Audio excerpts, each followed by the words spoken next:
I got my new panhard bar and lower control arms, or rear control arms, and here's the stock panhard bar.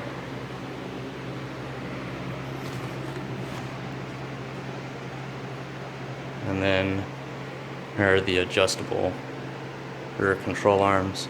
Yet to install. I'm still working on the panhard bar right now. When I removed this, I made sure to put anti-seize on the bolts, and I also used general purpose grease on the ends of the panhard bar, even though they aren't polyurethane bushings or anything. But I still use general purpose grease on all of it. Got it up in the mount so it'll slide in easier. I got the passenger side done already, working on the driver's side. It's gonna be an 18 and a 21 for the bolt and nut. I'm gonna remove it. It's really not that bad. Just make sure you measure the panhard bar before you remove the stock one, so you can adjust your aftermarket one if possible, if you have an adjustable one, and adjust it to the same length that your old panhard bar was. But right now I'm gonna go ahead and mount this side, and then I'll start working on the rear control arms. So I got the driver's side installed.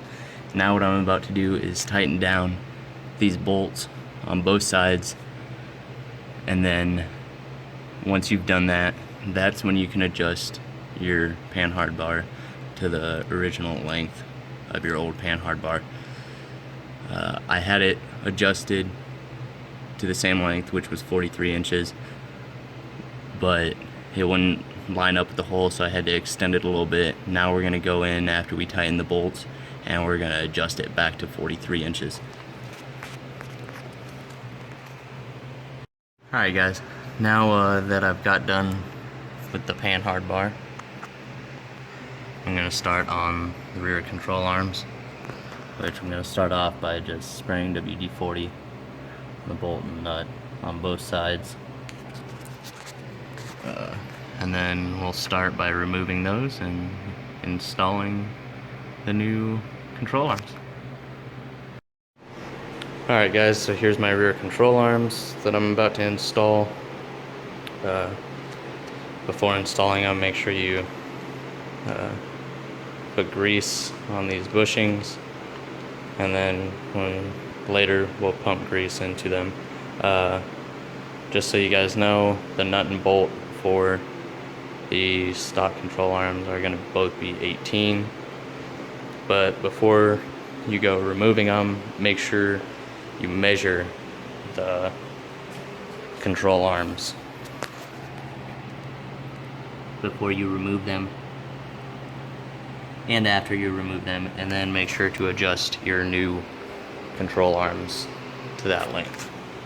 So I got one of the rear control arms removed. Now I'm about to measure it. I've already set this up next to it, made sure that it was the same size, but I just want to measure it to see what the actual length is. But I'm about to install this now, and then once I get it installed and bolted in, that's when I'll do my final adjustments, and then make sure I've already greased the bushings. Don't forget to do that. It'll make it easier to install as well.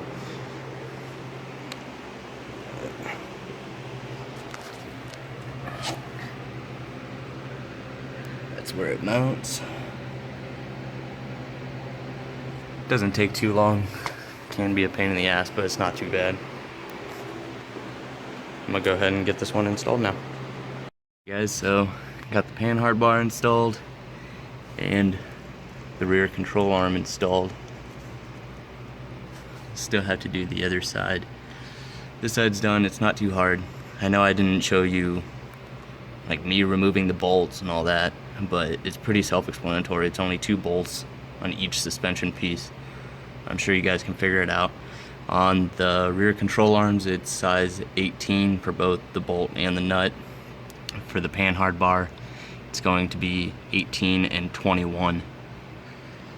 After you get them installed, don't forget to grease the fittings and tighten everything down, and you're good to go.